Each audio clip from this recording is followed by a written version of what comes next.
تمہاری عورتیں تمہارے لیے بمنزلہ کھیت کے ہیں، حرث عربی میں کھیت کو کہتے ہیں، تو بمنزلہ کھیت کے ہیں۔ جیسے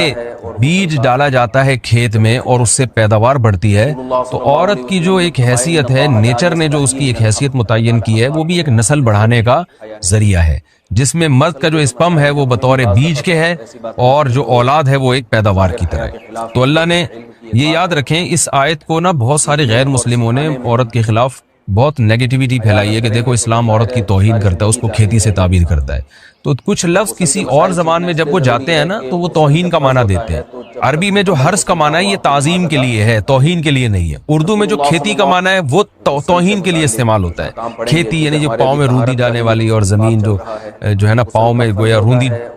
اس کو روندا جا رہا ہے، تو اس لیے اس کا اردو میں بالکل اسی طرح جو لوگ ترجمہ کر دیتے ہیں کہ عورتیں تمہاری کھیتیاں ہیں، تو یہ ترجمہ میرا خیال ہے اس لیے درست نہیں ہے کہ اردو میں اس کا مفہوم ہی چینج ہو جاتا ہے، یعنی گویا ایک عزت کے لیے جو لفظ اللہ نے استعمال کیا وہ ذلت کا ذریعہ بن جاتا ہے۔ تو اس لیے کسی بھی زبان میں جب ہم کسی بھی لفظ کا ترجمہ کرتے ہیں تو اس زبان کے ہمیں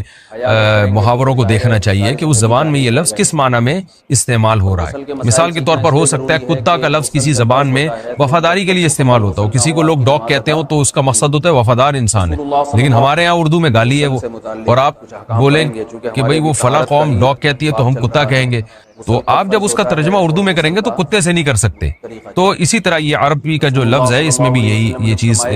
غور یعنی ملحوظ رہنی چاہیے۔ تو اس لیے اس کا ترجمہ کیا جائے گا تمہاری عورتیں تمہارے لیے پیداوار بڑھانے کا ذریعہ ہیں، نسل بڑھانے کا ذریعہ ہیں۔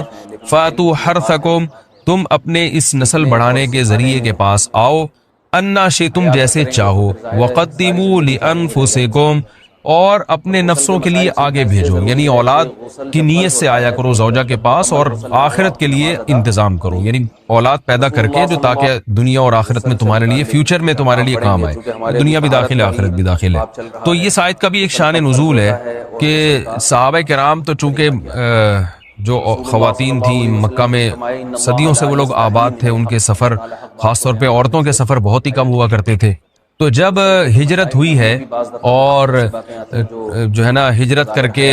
بہت ساری صحابیات مدینہ آئی ہیں، تو مدینہ میں ان کے نکاح دوسری قوموں میں ہوئے، پھر انصار صحابہ سے بھی ہوئے، تو چونکہ تقویٰ تھا ان خواتین میں، للہیت تھی، تو بعض جگہ ایسے واقعات ہوئے کہ میاں بیوی کے جو آپس کا ریلیشن ہوتا ہے، ظاہر ہے وہ ہر قوم میں اور ہر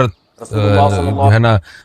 شخص کا مزاج دوسرے سے مختلف ہوتا ہے، تو بعض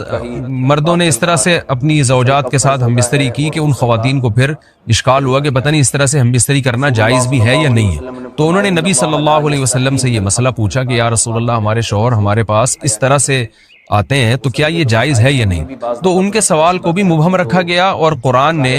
اس کے جواب کو بھی کنایتاً بیان کیا، کیونکہ مسئلہ بظاہر حیا کے خلاف ہے، تو قرآن جب بھی کوئی ایسی بات ہوتی ہے تو اشارتاً کنایتاً اس کا تذکرہ کر دیتا ہے تاکہ مسئلہ بھی واضح ہو جائے، کیونکہ ظاہر ہے اس کی ضرورت تو قیامت تک آنے والے انسانوں کو پڑ سکتی ہے نا، یہ تو ہر میاں بیوی کا اپنا ایک ذاتی مسئلہ ہوتا ہے کہ ہمیں کس طرح سے پرمیشن ہے، کس طرح سے پرمیشن نہیں ہے، تو اللہ تعالیٰ نے بھی اشارتاً ہی اس حکم کو قرآن میں بیان کر دیا۔ قرآن میں اس لیے بیان کیا کہ تاکہ اس میں کوئی اجتہادی اختلاف کی گنجائش نہ رہے، تو اللہ نے قرآن مجید میں بیان کیا، فرمایا نساؤکم حرث لکم، تمہاری جو ازواج ہیں، تمہاری جو بیویاں ہیں، وہ تمہارے لیے بمنزلہ کھیت ہیں۔ کھیت کا مطلب کیا ہوتا ہے؟ پیداوار بڑھانے کا ذریعہ۔ تو اس میں سب سے پہلا مسئلہ تو قرآن نے یہ بیان کر دیا کہ زوجہ سے جو ہم بستری ہے وہ صرف اسی راستے میں جائز ہے جس سے اولاد ہوتی ہے، کیونکہ عورت کو اللہ نے بنایا ہے نسل بڑھانے کے لیے، تو کوئی بھی ایسا ہم بستری کا طریقہ اختیار کرنا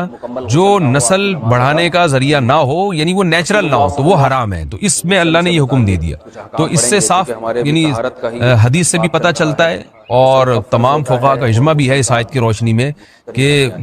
مسئلہ تھوڑا حیا کے خلاف ہے، لیکن میرا خیال ہے بتانا ضروری ہے کہ پچھلے راستے سے عورت سے ہم بستری کرنا بالکل حرام ہے، ناجائز، اور نبی صلی اللہ علیہ وسلم کی اس پہ بہت شدید لعنت ہے، بہت شدید وعید ہے، تو یہ بالکل اللیگل ہے اسلام میں کہ عورت کے پچھلے راستے سے اس سے ہم بستری کی جائے۔ جو لوگ لڑکوں سے بدفعلی کے عادی ہوتے ہیں ان کو یہ ایک چسکا لگ جاتا ہے، تو یہ حرام ہے، ناجائز ہے، کیونکہ اللہ نے بتا دیا کہ یہ تمہارے لیے وہ منزلہ کھیت کے ہیں۔ تو اس میں قرآن نے وہ جو سوال تھا نا اس کی طرف اشارتاً جواب دے دیا، اور آگے فرمایا فاتو حرثکم، تم اپنے کھیت کے پاس آؤ، یعنی پیداوار بڑھانے کا جو ذریعہ ہے اس جگہ کی طرف آؤ، انا شئتم، جیسے چاہو، یعنی باقی جس طرح سے تم چاہو زوجہ سے ہم بستری کر سکتے ہو، اس میں کوئی خاص طریقہ متعین نہیں ہے، میاں بیوی کا ایک دوسرے سے کوئی پردہ نہیں ہے، ہن لباس لکم وانتم لباس لہن، یہ دونوں ایک دوسرے کے لیے لباس ہیں، تو اس میں طریقہ کار کوئی بھی ہو سکتا ہے،